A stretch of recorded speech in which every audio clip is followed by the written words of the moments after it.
새로운 한 해를 맞이했습니다. 시간의 주인이신 우리 하나님께서 여러분과 저에게 1년의 시간을 선물로 주셨습니다. 은사로 주시고 달란트로 주셨는데 이것을 가지고 잘 활용해서 열매를 맺어라. 여러분, 우리가 정말 올 1년 잘 살아야 되지 않겠습니까? 어떻게 하면 우리가 잘 살 수 있을까? 가장 기본에서 시작을 합시다.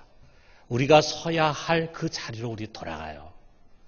우리가 우선해야 할 그 일을 우리가 해요. 이 시편이 그것이 무엇인가를 가르쳐주는 성경입니다. 1절과 2절을 보니까 이렇게 말씀하고 있어요. 오라, 우리가 여호와께 노래하며 우리의 구원의 반석을 향하여 즐거이 외치자. 우리가 감사함으로 그 앞에 나아가며 시를 지어 즐거이 그를 노래하자. 저는 이 시편을 읽을 때요, 여기 첫 명령어 오라 라고 하는 마음이 가슴에 팍 와닿습니다. 그 속에서 마치 주님의 부르심을 듣는 것 같아요. 내가 지금 어디 있든지, 내가 지금 어떤 형편이든지, 작년까지 어떤 삶을 살았든지, 혹 방황했든지, 아니면 지금도 그릇된 길을 가고 있든지, 오라, 다시 돌아오라. 내가 서야 할 자리는 여기다. 우리 신앙은 항상 이 부르심을 듣는 데서부터 시작합니다. 왜 그렇습니까? 여러분, 우리는 누구나 다 살아가면서 항상 어긋나기 쉽기 때문이에요. 우리는 참 연약합니다. 그렇게 많은 결심을 하지만 그러나 꺾이고 또 꺾입니다. 그렇게 많은 말씀을 듣고 깨닫지만 돌아서면 잊어버리고 또 잊어버립니다. 우리가 지난 한 해를 생각해 보면 참 얼마나 많이 흔들리고 방황했습니까? 얼마나 많이 하나님 원치 않는 길로 걸어갔습니까? 얼마나 많이 침체의 늪에 빠지기도 했습니까? 우리가 얼마나 나약한 존재인지 우리 자신을 돌아보면 누구보다도 잘 알아요. 이런 반복되는 나약함을 아주 잘 표현한 무명의 시가 있어요. 누가 썼는지 모르지만 아마 사람들은 굉장히 많이 이 시를 알고 있을 것입니다. 좀 더 훌륭한 것을 겨냥했으나 마침내 이르지 못한 사람, 좀 더 숭고하게 살고 싶었으나 세상에서 빚을 내지 못한 사람, 성급함을 참으려 하면서도 아무래도 그렇게 하지 못한 사람, 사업으로 이름도 내고 부자가 되기를 그렇게 바라면서도 언제나 가난하고 영리하지도 못하고 착한 사람도 아니며 노력해도 쓸모없다고 생각하는 사람, 이런 사람을 주님이여 축복해 주옵소서. 그 한 사람인 종을 축복하소서. 그리고 다시 한번 해보는 용기를 주시옵소서. 참 누가 썼는지 시를 잘 쓴 것 같습니다. 그렇습니다. 다시 한번 해보는 용기. 그게 오늘 새로운 한 해를 맞이하는 이 첫 주일에 우리가 하나님께 드리고 싶은 가장 중요한 기도 제목이 아닌가 생각합니다. 그렇기 때문에 주님은 우리를 다시 부르십니다. 그래, 오라. 우리가 감사함으로 다시 하나님 앞으로 나아가자. 다시 하나님 앞에 서자. 여러분, 이 시간 잘못된 삶에서 돌이키고 연약함을 떨쳐버리면서 다 같이 주님 앞으로 나올 수 있게 되기를 주님의 이름으로 축원합니다. 여기 예배 가운데 우리만 있는 것이 아니에요. 보이지 않지만 우리 하나님이 임재해 계십니다. 우리 그 보이지 않는 하나님 앞에 우리의 모든 것을 다 내려놓고 달려가요. 그분 앞에 서요. 그리고 그분만 주목해봐요. 그분만 주목해요. 그리고 우리가 이런 질문을 해봅시다. 나의 하나님은 누구신가? 어떤 분이신가? 이 시가 바로 그것을 두 가지로 해서 가르칩니다. 첫째로 우리 하나님은 아주 크신 하나님이라고 하는 사실이에요. 우리가 이것을 잊어버릴 때가 많습니다. 여기 3절에서 5절을 보면은 여호와는 크신 하나님이시여 모든 신들보다 크신 왕이시기 때문이로다. 땅의 깊은 곳이 그의 손 안에 있으며 산들의 높은 곳도 그의 것이로다. 바다도 그의 것이라 그가 만드셨고 육지도 그의 손이 지으셨도다. 우리의 예배를 지금 받으시는 분, 우리의 신앙이 대상이 되시는 그분은요, 크신 하나님이십니다. 여러분, 그분의 크고 위대하심을 알고 계십니까? 여기에 성경의 표현대로요, 땅속 깊은 지하세계도 그의 손 안에 있어요. 저 히말라야 높은 산들도 그의 것입니다. 5대양 6대주도 그의 손으로 만드셨습니다. 어디를 가나 자연세계는 그의 크고 위대하심을 우리에게 웅변해 줍니다. 우리 고대 사람들은요, 과학이 발달되지 못하다 보니까 옛날에 하늘을 바라보면서 거기에 수많은 별들과 해와 달이 있잖아요. 근데 거기에 하늘이 천정 덮개같이 어떤 견과 물질로 되어 있다고 이렇게 생각을 했어요. 그리고 거기에 많은 별들이 붙어가지고 움직이고 있다. 물론 그들의 눈에도 큰 우주로 보였겠지만 만약에 그런 우주라고 한다면 지금 우리가 생각할 때는 아주 작은 우주죠. 자, 그런데 오늘날 그렇게 생각하는 사람은 아무도 없습니다. 감사하게도 우리 과학자들이 우리의 지식으로 하여금 그 닫힌 궁창을 뚫고 나갈 수 있게 해주셨어요. 과학이 발달함으로 말미암아 어떤 사람들은 하나님을 부인하게 돼. 그런데 어떤 사람들은 그것으로 말미암아 하나님이 지으신 세계가 이렇게 크구나. 그로 인해서 그것을 만드신 하나님 이렇게 크신 분이구나 하는 것을 오히려 고대 사람보다 더 깊이 알 수 있게 해줬어요. 여러분 올해 새해 첫날 아마 신문 보신 분들, 방송 보신 분들은 알 거예요. 우리 인류는 과학적인 쾌거를 이뤘다고 환호했어요. 미국의 나사에서 쌓아올린 뉴 호라이즌 호라고 하는 이 무인 우주선인데 13년간 비행 끝에 지구에서 65km 떨어져 있는 태양계 가장 끝에 있는 소행성 울티마 툴레라고 하는 그 소행성에 접근했습니다. 계속 가다 보면 이제 태양계를 벗어나게 되겠죠. 성간이라 그러는데 태양계를 벗어나면 이제 어떻게 될까 참 궁금합니다. 이미 2013년에 보이저 1, 2호가 태양계를 벗어났지만 굉장히 성능이 약한 것이었어요. 대단하죠. 자, 그런데 21세기의 최첨단 과학이 무인 우주선을 가장 멀리 보냈다고 하는 그 태양계, 그 끝. 그런데 그 태양계라고 하는 것은요, 우리 은하, 태양계가 속해 있는 우리 은하 안에 있는 그저 한 점에 불과할 뿐이에요. 이 우리 은하 안에 태양과 같이 빛을 내는 그런 항성이 몇 개가 있느냐? 1000억 개가 있다래, 1000억 개. 그 1000억 개에 있는 별 중에 태양이 하나일 뿐이에요. 우리 지구는 그 태양계 안에 있는 또 조그만 별에 불과합니다. 자, 그런데 20세기 초까지만 해도 사람들은 이 우주 속에 우리 은하만 있을 것이다 이렇게 생각을 했어요. 자, 그런데 과학이 더 발달하니까 이런 은하가 우주 속에 1000억 개가 있다. 1000억 개. 자, 뭐 상상이 되겠습니까? 이 1000억 개 은하를 담은 우주가 얼마나 큰 그릇일까. 자, 그런데 여러분, 이런 광대한 우주가요, 하나님 앞에서는 작은 축구공에 불과하다는 사실, 여러분 상상이 가십니까? 이 광대한 우주가요, 하나님 앞에서는 작은 축구공이에요. 그의 크심은 우리의 상상을 초월하는 것입니다. 하늘에 계신 우리 아버지는 우리와는 전혀 다른 차원의 분이십니다. 그는 모든 신 중의 신이고 모든 왕 중에 왕이신 위대하신 분이십니다. 그 광대하신 하나님 앞에서 그를 찬미하고 예배를 드리고 때로는 그의 기도도 하는 우리 인간은 어떤 존재인가? 여러분, 이 우주 속에 여러분과 제가 어디에 있다는 위치를 표현할 때 그 표현할 수 있는 점이라도 하나 찍을 수 있을 것 같습니까? 점으로도 찍히지 않습니다. 이 지구만 벗어나도 벌써 여러분 우리가 보이지도 않잖아요. 그런데 더더구나 저 태양계 끝에서 우리가 보이겠어요? 저 우리 은하 속에서 우리가 보이겠어요? 우주 끝에서 우리가 보이겠어요?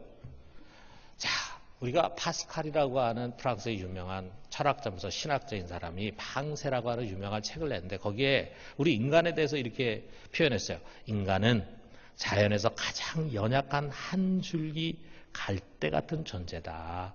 한 번 뿜은 증기나 한 방울의 물에도 죽을 수 있을 정도로 미약한 존재다. 욥기에서는 하루살이에도 눌려 죽는 자라고 4장 19절에서 표현했어요. 우리 여기서 시작합니다. 여기서. 여러분, 무엇이든지 자신이 뜻하는 바대로 이루지 못할 것이 없는 전능하신 하나님, 엘샤다이 하나님, 사람을 살리기도 하고 죽이기도 하시는 주권자 하나님 앞에 나는 누구냐? 나는 아무런 존재감도 없는 무익한 자라고 하는 사실을 명심해야 합니다.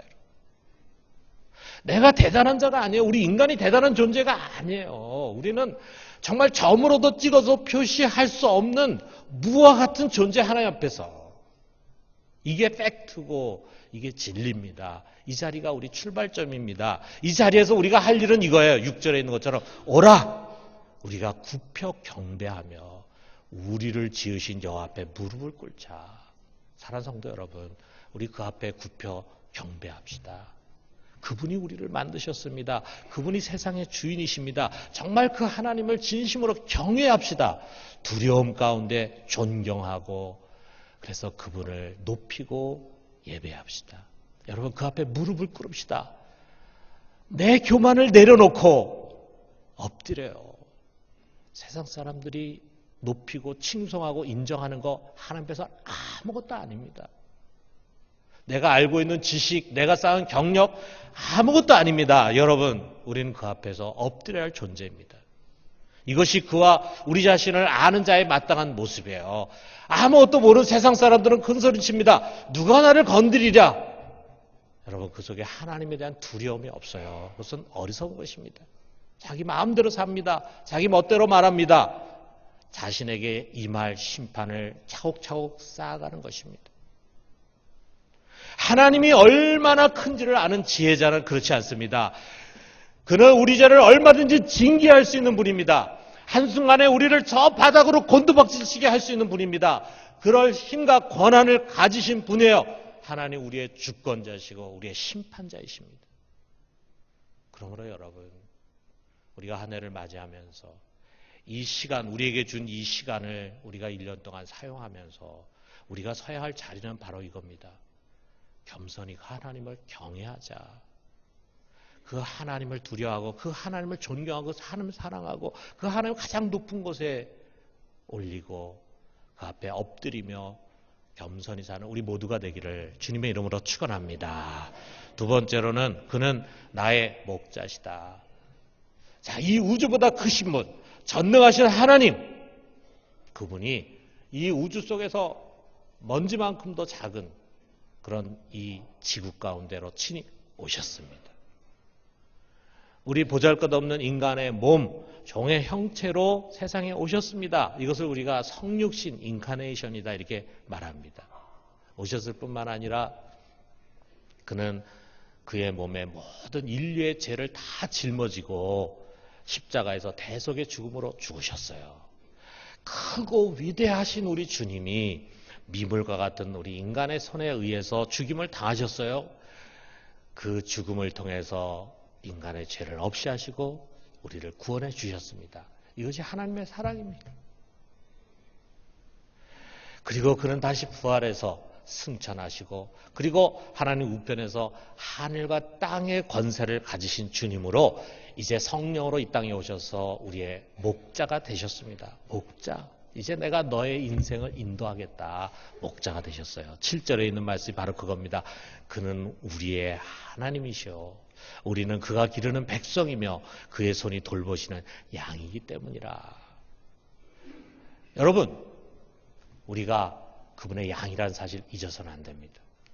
우리는 그분의 피조물인과 동시에 이제 그분의 양이에요. 우리 주님께서 말씀하십니다. 내가 너를 먹일 것이다. 내가 너를 키울 것이다. 내가 너를 보호하고 돌보고 인도할 것이다. 여러분, 우리 십자가로 말미암아 우리에게 주신 이 주님의 약속의 말씀을 우리 마음에 담아야 합니다. 이것으로 인해서 우리는 정말 존재감도 없는 그런 하찮은 존재였는데, 하찮은 미물이었는데 그분이 우리의 목자가 되시고 우리 아버지가 되심으로 말미암아 우리는 왕 같은 제사장이 됐어요.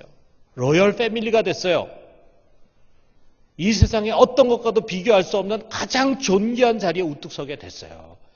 우리가 가치 있어서가 아니에요. 우리는 아무 가치가 없습니다.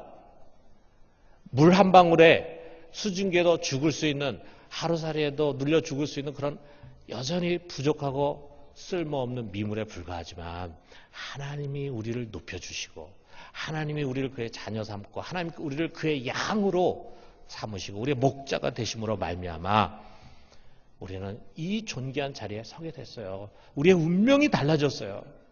여러분, 이것이 진정한 은혜고 축복입니다. 우리가 한번 생각해 보세요. 우리 성경에도 그런 얘기가 있지만 양이 어떤 목자를 만나느냐에 따라서 행복해질 수도 있고 불행해질 수도 있잖아요. 사꾼 목자 만나면 그 양은 불행해집니다. 그러나 선한 목자를 만나면 그 양은 행복하게 살 수 있어요. 자, 우리가 양을 키우는 나라가 아니니까 우리 사실은 실감이 안 되잖아요. 근데 여러분, 우리가 요즘 개를 얼마나 많이 키웁니까? 우리 개를 한번 생각해 봐요. 개를 통해서 우리 자신을 한번 생각해 봐요. 개와 주인과의 관계를 통해서 우리와 주인과의 관계를 우리가 한번 생각해 보는 거예요. 자, 여러분, 주인에 따라서 개팔자가 달라집니다. 우리 게으른 주인 만나면은요, 이렇게 돼요. 돌봄받지 못하고 방치돼. 그래가지고 버려진 개예요. 무정한 주인 만나면은 아예 갖다 버립니다. 그런가 하면은 사람 뱃속으로 들어가는 개들도 있어요. 주인이 아예 돈벌이 수단으로 해가지고 보신탕집에 팔아넘긴다. 반면에 좋은 주인 만나서 행복하게 사는 개들도 있습니다. 개도 행복해. 이렇게 주인이 자기 가족처럼 생각해요. 내 자녀라고 생각해요. 정말 그렇게 생각하는 사람들이 서양에는 참 많습니다. 행복하죠. 그래서 심지어는 유산을 받습니다. 여기 이 개는 주인 할머니에게서 113억 원을 유산으로 받았어요. 부자 개입니다. 그러니까 여러분, 이게 개팔자가 상팔자라는 말이 맞는 말이에요. 자, 어떤 주인을 만나느냐에 따라서 개 운명이 이렇게 달라질 수 있잖아요. 똑같은 개인데.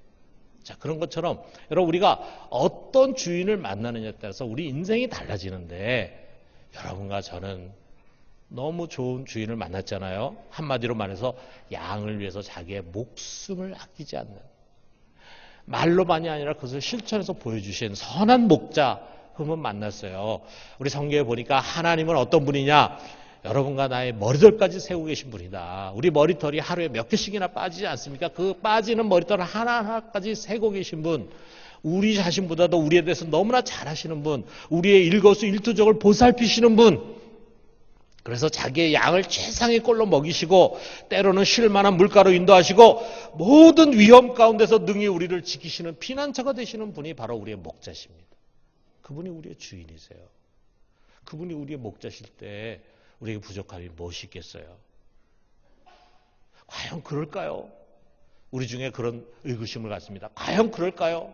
과연 주님이 내 인생을 책임져 주실까요?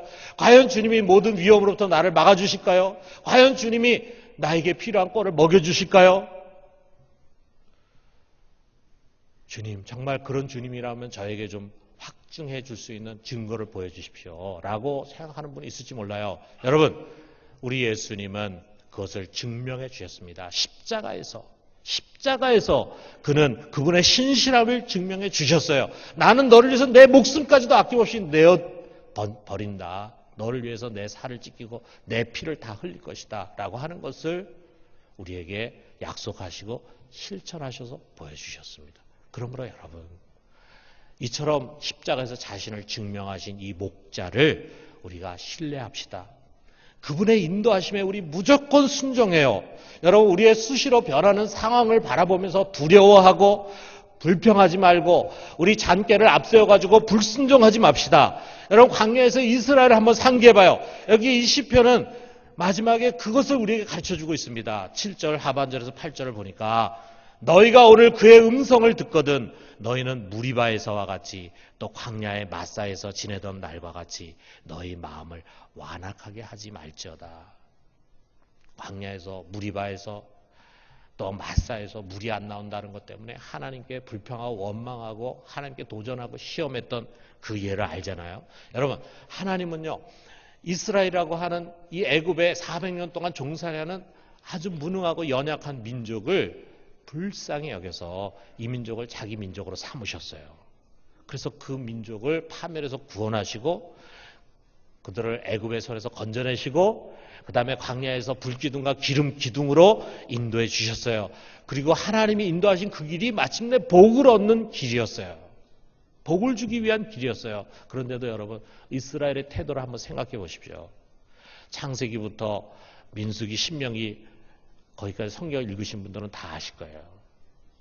400년 종살에서 해방시키고 그들을 하여금 홍해를 지나가게 하고 광야에서 수많은 이적을 일으켜서 그들로 하여금 그것을 보게 했어요. 그들은 그것을 봤습니다.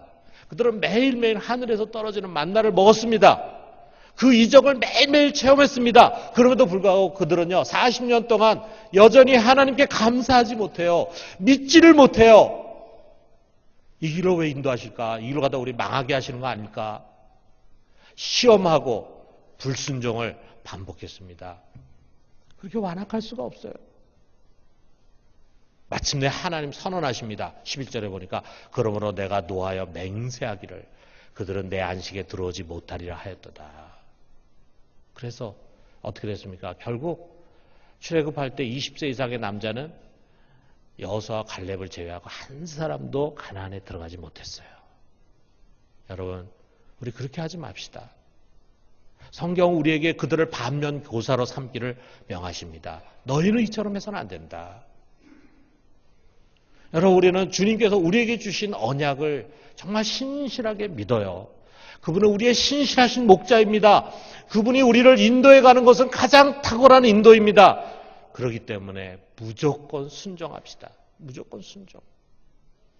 순종은 우리 주님의 양이요, 백성이요, 자녀인 우리의 가장 기본적인 덕목입니다. 순종. 그것은 하나님이 우리에게 요구하시는 가장 본질적인 자세입니다. 순종해야 된다. 순종해라. 내가 너를 다 책임져 줄 것이다.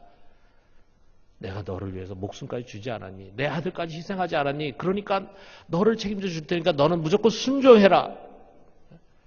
이 음성을 우리가 들어야 돼요. 여러분, 존 메가더라는 사람이 말합니다. 순종은 어떤 영적 태도보다 중요한 것이다. 순종하는 사람은 하나님께서 무엇을 시키든 그대로 한다. 그는 타협하지 않는다. 하나님이 말씀하시면 그것으로 끝이다. 순종의 태도 없이 행하는 일들은 모두 무의미하다. 그것이 예배라 할지라도 순종을 담고 있지 못하면 하나님 받으실 예배가 아닙니다.